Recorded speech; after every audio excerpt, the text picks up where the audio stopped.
Greetings. As you know, I'm the movie reviewer, Venos, although I'm still the villain.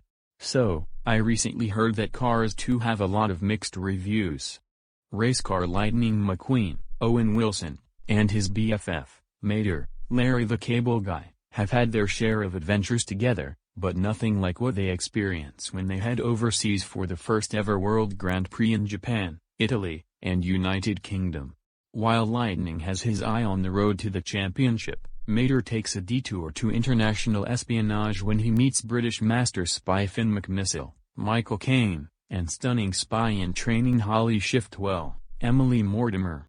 During the time, Mater and the agents must attempt to uncover a secret plan led by a mysterious mastermind and his syndicate, which threatens the lives of all competitors in the World Grand Prix. Bad qualities will be given out. 1. It is basically a huge deviation from the first movie, which majorly focused on racing, whereas this one revolves around espionage.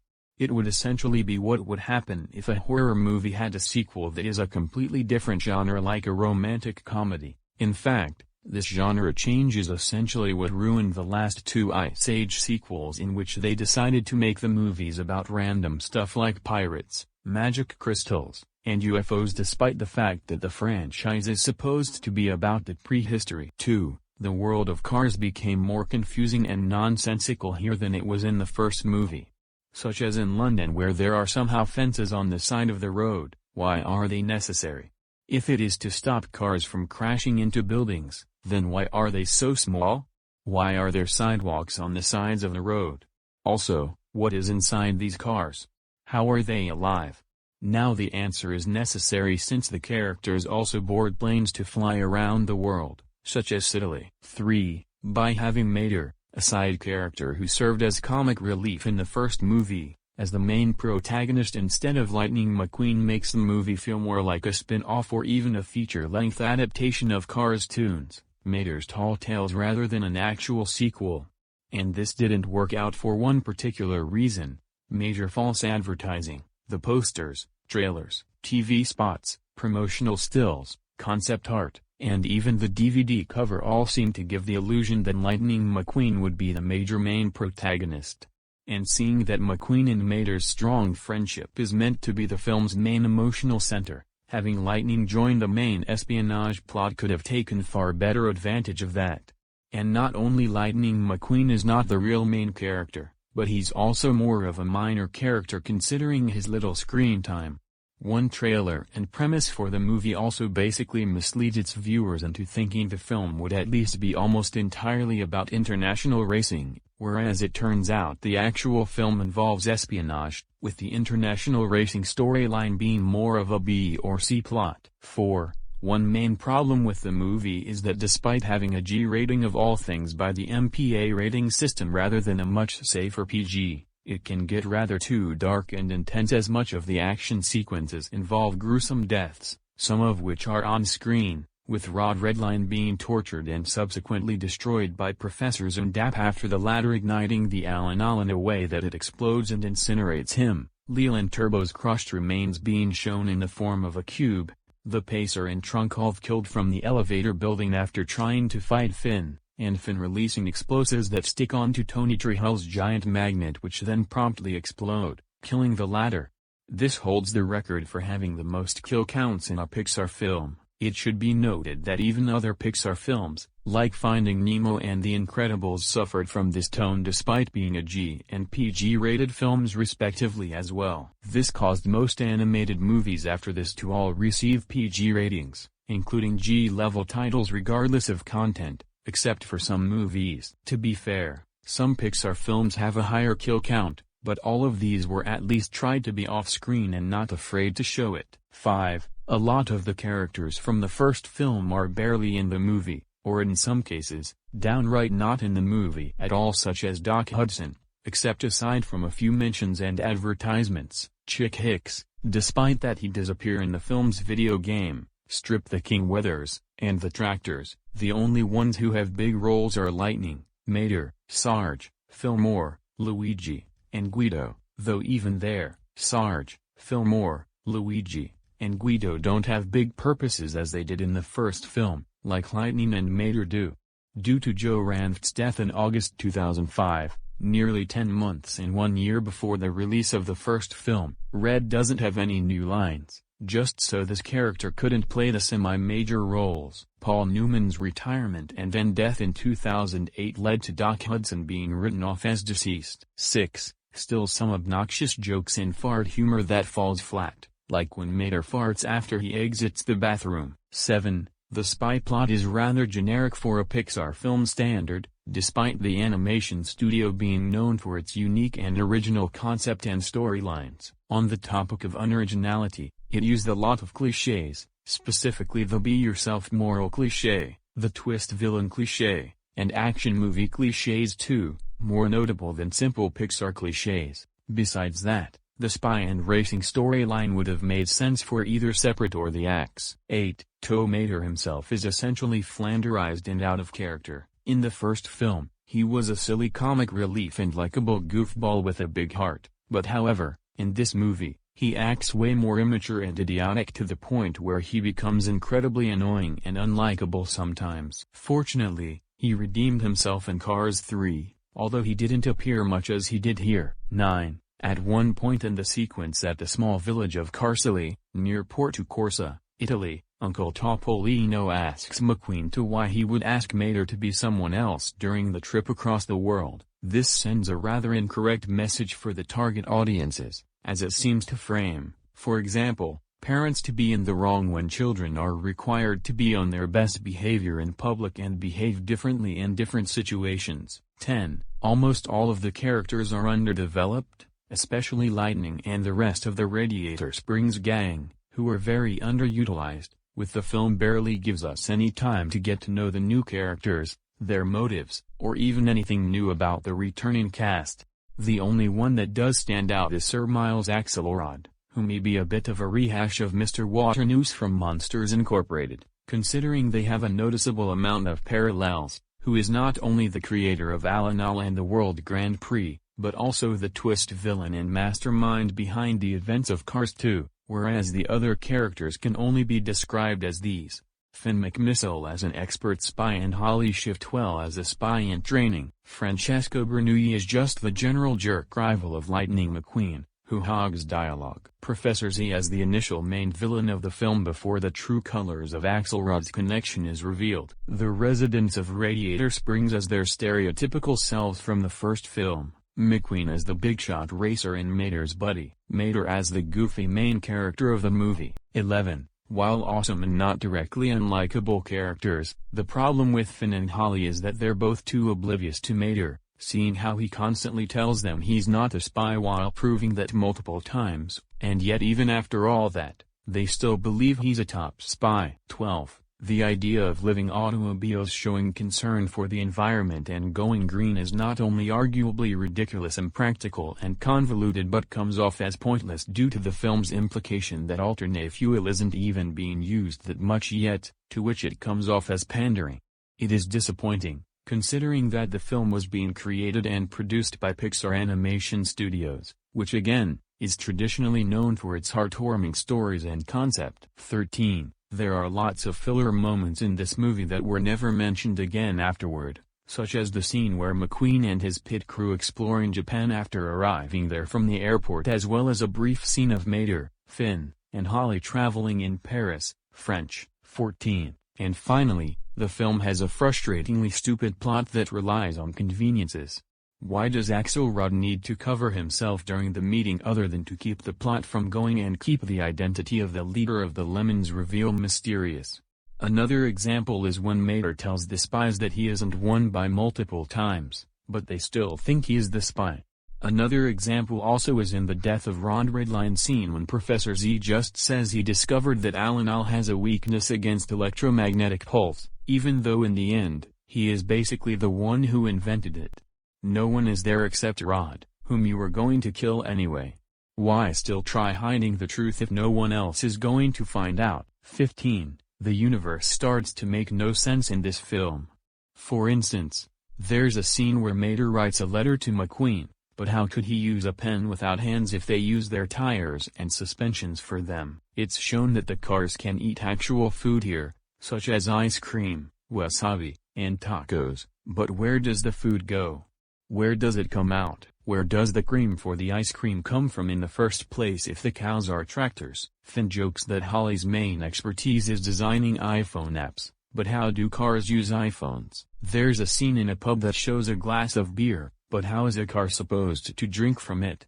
It's just a glass that humans drink from. The entire characters have no hair, but at one point, how did Francesco's mother have hair during the start of the second race at Porto Corsa, Italy? 16. The mystery plot twist of the true Lemons leader and mastermind only exists to give Mater a smart moment when he revealed who Axelrod truly is, and even then, Mater still acts like an idiot even after he has Axelrod arrested in the next scene like it never happened.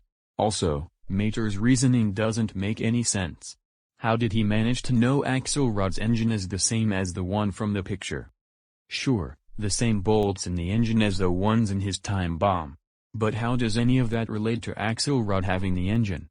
And in the oil leak scene, most of the oil was flowing from Mater, so it is one very small, but very important detail that doesn't make it sensible as a justification. 17. That scene when Mater realizes everyone considers him an idiot, tries way too hard to be emotional, but just fails so bad to the point where it's laughable. 18. Some poorly written dialogue.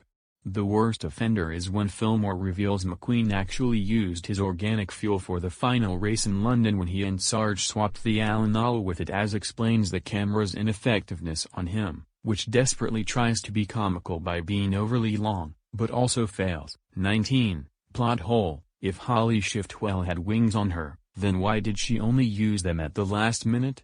Or isn't it because she is too reluctant to ever utilize them until the third act? Besides that, in the poster she has the wings on, but she uses them only for around the last 30 minutes of the film. And lastly, 20, some of the pacing isn't that great. Luckily, redeeming qualities will needed to be given out. And why is that, you ask? 1. Impressive action and racing scenes, especially with the opening chase with Finn McMissile and the Lemon standing out as one of the best moments in the film. 2. Once again, the animation is visually impressive too and colorful, especially considering how this was animated by Pixar, with the detail being more than the one from the first film. As well as the final Pixar film to be animated with their old system, Marionette, before replacing it with Presto in 2012, starting with their next film, Brave. The way they portray the world is also pretty cool. 3. Amazing voice performances, which is expected for a Pixar film, with the new voice actors such as Michael Caine clearly doing a great job as Finn with the material/script he was given. 4. The Lemons are good antagonists with a lot of depth to them, and their motivations are interesting. Many of them have been rejected by the world, and in revenge, they, led by Miles Axelrod, set up the World Grand Prix and ignite the Alanal inside the cars using it, intending to manipulate the public into thinking alternative fuel is inherently flawed, hoping for them to turn to the Lemons, who own the largest oil reserves in the world, for oil, believing they would get the respect they have desired for so long after years of rejection. Their motivations, surprisingly, also makes use of its premise of a world being populated by sentient cars more than either the previous or following film, due to the Lemons often being ridiculed due to their constant mechanical failures,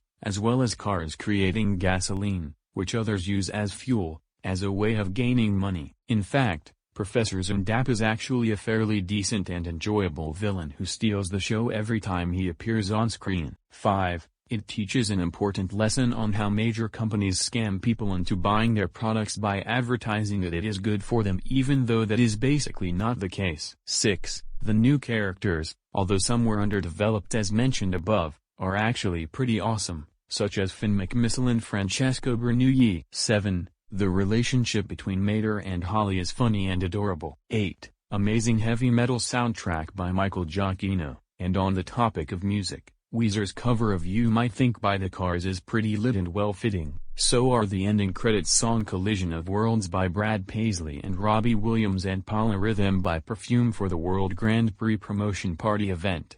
Other music tracks included, It's Finn McMissile. Pretty much the film's leitmotif. It's a catchy and jazzy spy theme that is reminiscent of the good old James Bond music. The World Grand Prix fanfare in the remix for the closing race in Radiator Springs.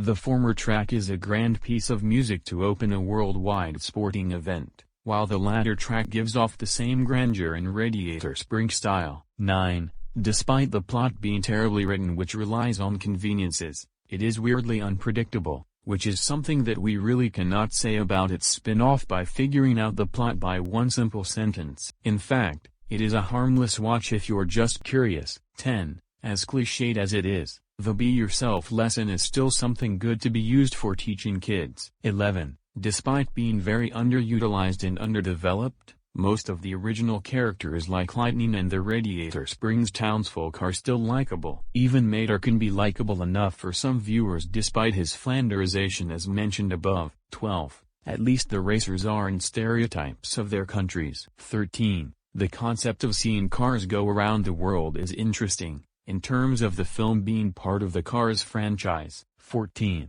Some scenes have a good quotes, especially with one of the outstanding "those are strong words from a car that is so fragile" quote. 15. Decent direction by John Lasseter, even though I already cut ties with John Lasseter in the wake of the misconduct allegations. 16. Impressive cinematography, as expected for Pixar films. And lastly, 17. The ending is actually awesome, especially with Mater about to tow Otis with his rockets on, a faster nod to the beginning. While many Pixar movies received positive feedback, Cars 2 received mixed reviews with praise for its voice acting and animation, but criticism for its G rating, focus on Mater, and found the plot confusing and is widely considered to be Pixar's only weakest and black sheep movie until 2022's Lightyear. On the review aggregator website Rotten Tomatoes, the film holds an approval rating of 39% based on 219 reviews, with an average rating of 5.50. The website's critical consensus reads, Cars 2 is as visually appealing as any other Pixar production, but all that dazzle can't disguise the rusty storytelling under the hood. It is the lowest rated Pixar film on the site to date, and the only one to earn a Rotten certification. It also has a 49% audience score, further proving that this is the weakest Pixar film. Another review aggregator, Metacritic, which assigns a weighted average score to reviews from mainstream critics, gave the film an average score of 57 out of 100, based on 38 critics, indicating mixed or average reviews. Audiences polled by CinemaScore gave the film an average grade of A on an A+ to F scale, while IMDb rates it at 6.2 as well as a 2.45 score on Letterboxd, becoming the lowest score from Pixar feature films. A central current of the negative reviews was the theory that Cars 2 was forced out of Pixar by its corporate parent, the Walt Disney Company, out of greed to drive merchandise sales. Lasseter vehemently denied these claims, which he attributed to people who don't know the facts, rushing to judge, with the news of Lasseter's sexual misconduct allegations in 2017 resulting in his resignation from Disney and Pixar. This would end up being the last Pixar film that John Lasseter ever directed, before departing at the end of 2018 and moving to Skydance Animation in 2019. Cars 2, despite the mixed reception, continued the studio's streak of box office success, grossing $191.5 million in the USA and Canada, and $370.7 million in other countries for a worldwide total of $562.1 million against its $200 million production budget. Worldwide on its opening weekend, it grossed $109 million, marking the largest opening weekend for a 2011 animated title. Overall, Cars 2 became the 7th biggest Pixar film in the worldwide box office among the 14 released. It also became the 10th highest-grossing film of 2011. It was also the least attended Pixar film ever until 2015 when The Good Dinosaur was Pixar's first box office bomb. Cars 2 was the first Pixar film not to be nominated for an Oscar, probably due to its mixed reception. Similarly, it is also the first Pixar film not to be nominated for Best Animated Feature since its introduction in 2001. However, despite the mixed reviews, it was nominated for a Golden Globe Award for Best Animated Feature and Kids' Choice Award for Favorite Animated Movie, but lost to The Adventures of Tintin and Puss in Boots, respectively. For that reason, I would be even more disappointing to give this Cars sequel and not only bullet of 6 Cougars' disappointing films of 2011, but as one of Pixar's disappointing films he's ever watched.